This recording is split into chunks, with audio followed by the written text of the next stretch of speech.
They were a ghost in the fog, a specter of the steppe. For 5 brutal days, a single Soviet sniper team held the advance of an entire German battalion at bay. Their precision was terrifying, their patience inhuman. Every officer who peered through his field glasses, every machine gunner who took up position risked a single definitive crack of a Mosin-Nagant rifle. The Germans threw every weapon they had at them, artillery, mortars, even airstrikes, but they couldn't find them. They couldn't kill them. This is the story of the sniper team Germany couldn't kill until their sacrifice changed the course of a battle. And it was too late. The setting: the northern outskirts of Stalingrad. The date: September 17, 1942. As the 6th Army claws its way into the city, a critical flanking maneuver by the 71st Infantry Division hinges on sealing the village of Kotluban. Defending it, scattered elements of the Soviet 62nd Army, desperate and outnumbered. And in a lone, shattered grain elevator on the village's western edge, 2 men prepared to write their names into the legend of the Great Patriotic War. The defenders were men of the 284th Rifle Division's Scout Sniper Platoon. But our story focuses on 2, Junior Lieutenant Vasily Zaitsev, though at this moment he was simply Senior Sergeant Zaitsev, a former naval clerk from the Urals with an unnaturally keen eye, and his spotter and mentor, Chief Petty Officer Nikolai Kulikov.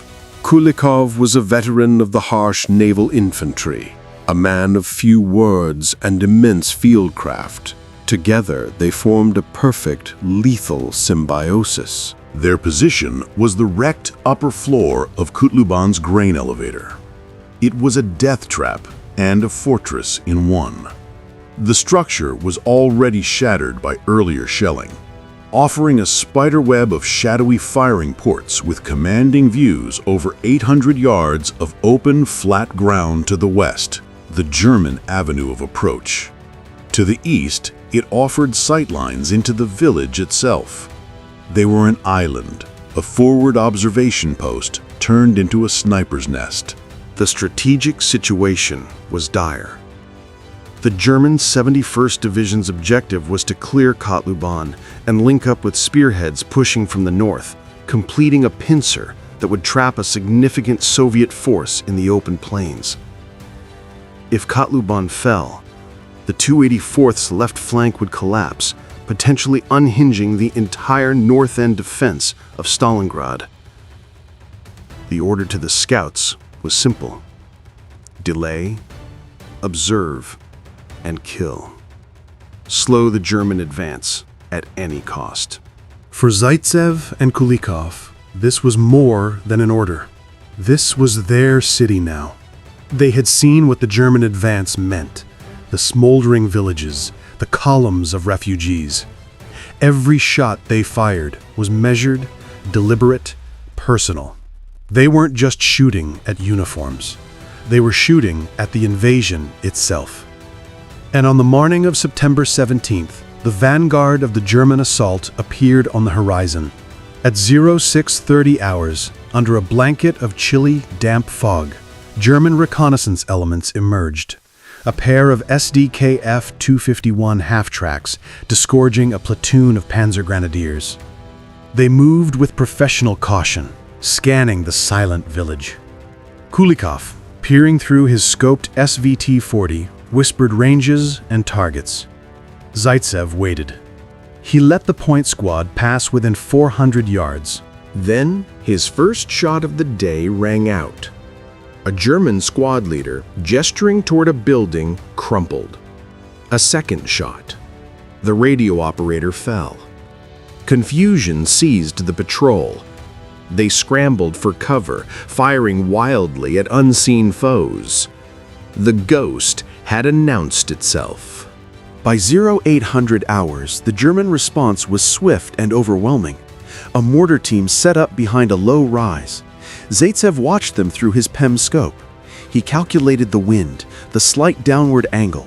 He fired. The mortar's loader dropped. Before the team could react, a second round found the gunner. The mortar fell silent. The message was clear. Any concentrated effort would be met with precise, lethal fire. Frustrated, the German commander committed a full company, supported by 2 Panzer IIIs. The tank's 50mm guns began systematically blasting suspected positions in the village outskirts. Infantry advanced in short rushes behind the armor. Zaitsev and Kulikov were now under direct fire. Chunks of concrete and brick rained down around them. Dust filled the air. This was the moment of truth. Do they reveal their primary position by engaging the tanks? Kulikov made the call. The tracks, he muttered. Not to disable, but to intimidate.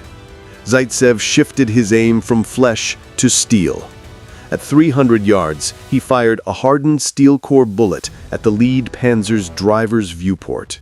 A sharp ping echoed, and the tank abruptly halted, the driver undoubtedly shaken. A second shot ricocheted off the commander's cupola. The infantry, losing their armored shield, faltered. The advance stalled under sporadic fire from other Soviet pockets. The sniper team had just stopped a combined arms assault with 2 bullets. By 1400 hours, the nature of the fight changed. The Germans now knew a master sniper was at work. They ceased broad advances and began a relentless tactical hunt. A German sniper team was brought forward, likely from the 3rd Geberjäger Division, experts in mountain and urban warfare. A deadly game of cat and mouse began across the rubble.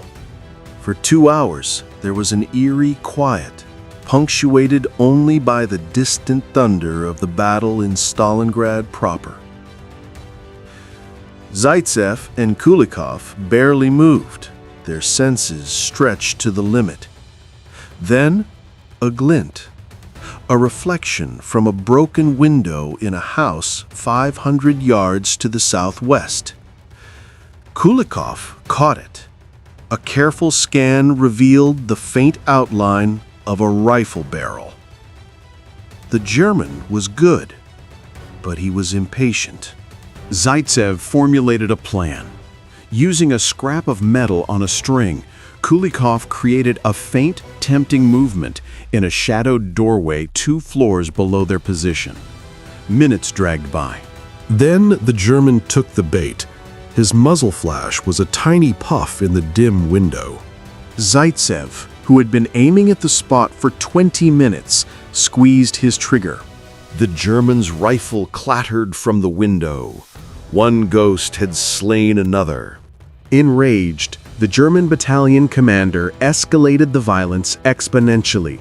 By 1600 hours, a battery of 105mm howitzers began a punishing bombardment of the grain elevator and its immediate surroundings. The world dissolved into sound and fury. The structure trembled. For 30 minutes, high-explosive shells turned their world into a hellish landscape of smoke, flame, and deafening roars. Zaitsev and Kulikov huddled in a corner of the reinforced central shaft, their ears ringing, coated in dust and powdered cement. Surely, the Germans thought, nothing could survive this. The shelling stopped. Silence descended, heavy and thick with dust. Through a new gap in the wall, Kulikov surveyed the German lines. He saw activity. A signals team was setting up. An officer with distinctive markings, a battalion commander, was observing their position through binoculars. He was well over 800 yards away, a near impossible shot. Zaitsev, calibrating his scope to its maximum adjustment, took a breath that lasted half a minute. He fired. The officer dropped. The German command structure for the assault was decapitated. September 18th. Dawn brought not relief, but innovation. The Germans, now under a furious regimental command, deployed a new weapon, a Nebelwerfer 41, a 6-barreled rocket mortar. At 0700, the terrifying, wailing scream of the rockets filled the air. The strikes were area saturation, impossible to avoid. The entire elevator was enveloped in successive concussions. Then, the crump of high explosive was joined by a new, sickening sound, the whoosh of incendiary rounds. Phosphorus and thermite found purchase in the elevator's ancient, dry, wooden internals. Fire took hold. Smoke, acrid and choking, began to fill the upper floors. Zaitsev and Kulikov were driven downward, their perfect vantage point becoming an oven. They could hold their position and be burned alive, or flee and be cut down in the open. It was an impossible choice. Gasping for air, their eyes streaming, they retreated to the ground floor, taking up a new position in the stone-lined basement coal bunker. Their field of fire was now severely limited to a narrow killing ground directly south of the structure. By noon, a German assault pioneer company, flamethrowers and explosives ready, began their final clearance. They moved from building to building, methodically working toward the burning elevator. Zaitsev and Kulikov were trapped. Their ammunition was low, their water was gone. Communication with Soviet lines had been lost the previous night. Every shot they now fired would pinpoint their new, cramped location. The end seemed a matter of minutes. Then, a reprieve born of German thoroughness. Instead of a direct infantry assault on the smoldering ruin, the German commander, wary of more sniper traps, called in close air support. At 13:30 hours, the distinctive drone of a Junkers Ju-87 Stuka filled the sky. The dive bomber screamed down, releasing a single 500-kilogram bomb directly into the heart of the grain elevator. The explosion was cataclysmic. What remained of the upper floors vanished in a plume of smoke and debris. The Germans watched, satisfied. No one could have survived that. And for all intents and purposes, the Soviet sniper team in the grain elevator was dead. German infantry finally advanced, moving through the still smoking rubble of Kotlebon with renewed speed. The path to linking the pincer seemed open. The battalion log for the 71st Division likely noted, "Persistent sniper nest at Kotlebon elevator eliminated. Advance resuming." But in the collapsed, airless tomb of the basement bunker, buried under timber and rubble, Vasily Zaitsev and Nikolai Kulikov were alive. Bruised, bleeding, half-deafened, and in utter darkness, but alive. The sturdy stone and earth had saved them. And as they listened to the sounds of German boots crunching on debris above them, they faced a new, silent crisis: suffocation, entombment, or capture. For 3 hours they lay in the dark, conserving air, not daring to make a sound. They could hear German voices above, the sounds of looting, of a forward observation post being established. They were buried behind enemy lines. Kulikov, ever the veteran, finally moved. With agonizing slowness, he began to feel his way through the debris. A beam pinned his leg. Zaitsev, with his last reserves of strength, managed to shift it. They found a narrow void, a chimney of rubble leading upward. By nightfall on the 18th, the sounds above had changed. The Germans had moved on, leaving likely only a screening force. The main battle had shifted east, deeper into the Soviet defensive lines. Using their knives, they began to dig. It was a desperate, claustrophobic effort. A wrong move could bring the whole precarious pile down on them. After 6 hours of silent excavation, near midnight, Kulikov's hand broke through to cold, open air. They had tunneled not to the surface above, but laterally, into the adjacent ruins of a connected storage shed. They were out, but they were far from safe. German sentries patrolled the village perimeter. Glow from burning buildings provided flickering light. They were unarmed, their rifles lost in the collapse. Their only weapon was Kulikov's TT-33 pistol with 7 rounds. What happened next was not a fierce battle, but a masterpiece of stealth and sheer determination. Using the skills that made them ghosts, they moved through the shadowed ruins of Kutluban. They avoided patrols by inches, once lying motionless in a crater as 2 Germans conversed just feet away. Their goal was not to escape to the rear, but to rejoin the fight. They oriented themselves by the sound of the heaviest fighting, the thump of Soviet 76mm guns to the northeast. It took them the entire night to crawl, slither, and navigate the kilometer back to the new, faltering Soviet front line. At 0500 hours on September 19th, 2 Spectres emerged from the dawn mist into the command post of the 284th Division's 1047th Rifle Regiment. The sentries almost shot them. They were unrecognizable, covered in grime, blood, and brick dust.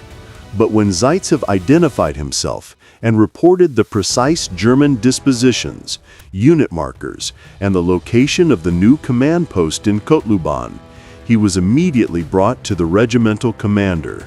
The intelligence was priceless.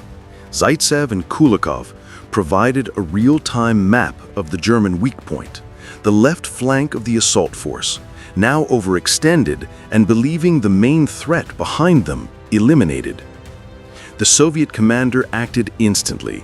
He scraped together his last reserve, a company of tanks from the 137th Tank Brigade, a mix of T-34s and light T-70s, and 2 understrength rifle companies. At 6:30 a.m., just as the Germans prepared to resume their eastward push, the Soviets launched a violent, localized counterattack. It hit precisely where Zaitsev had said it would, on the German flank, rolling up their positions from the south. The shock was total. The German battalion, its command still disrupted from the previous day's losses and caught completely by surprise, fell back in disarray. The vital link-up operation was cancelled. The northern pincer was blunted. The 284th Division's line held. And it held because 2 men who were declared dead refused to die until their mission was complete. The battle for Kotluban continued to rage for another 2 days, but the German momentum was broken. The 71st Infantry Division's offensive power was spent on this secondary objective. The delay Zaitsev and Kulikov created, first through sniping, then through their critical intelligence, proved decisive in allowing the 62nd Army to solidify its northern defenses just long enough for reinforcements to arrive. The cost was staggering. The 284th Division suffered over 50% casualties in the Kotluban action, but the German losses were heavier, with an estimated battalion rendered combat ineffective. As for our sniper team, Vasily Zaitsev was promoted to junior lieutenant on the spot and awarded the Order of the Red Banner. Nikolai Kulikov received the Order of the Red Star. Their legend within the 62nd Army was born. Zaitsev would go on to establish the Stalingrad Sniper School, his students accounting for over 3,000 German casualties. He finished the war with 242 confirmed kills, a hero of the Soviet Union. But the true legacy of those 5 days in September 1942 lies not just in the numbers. It lies in the profound psychological impact. They proved that the will of a single determined soldier, amplified by skill and courage, could alter the timetable of an army. They embodied the Soviet resistance in Stalingrad, seemingly crushed, buried, and forgotten, only to rise from the ashes with crucial knowledge to strike back. The Germans threw artillery, mortars, rockets, airstrikes, and elite hunters at them. They couldn't kill them. Not until Zaitsev and Kulikov had already won their private war, and it was too late to change the outcome. This was just one of countless untold stories from the Second World War, a story of 2 men, a pile of rubble, and the immeasurable courage that turned a defensive stand into a decisive act of defiance. Subscribe to the War Archives as we continue to bring these forgotten chapters of history back to life.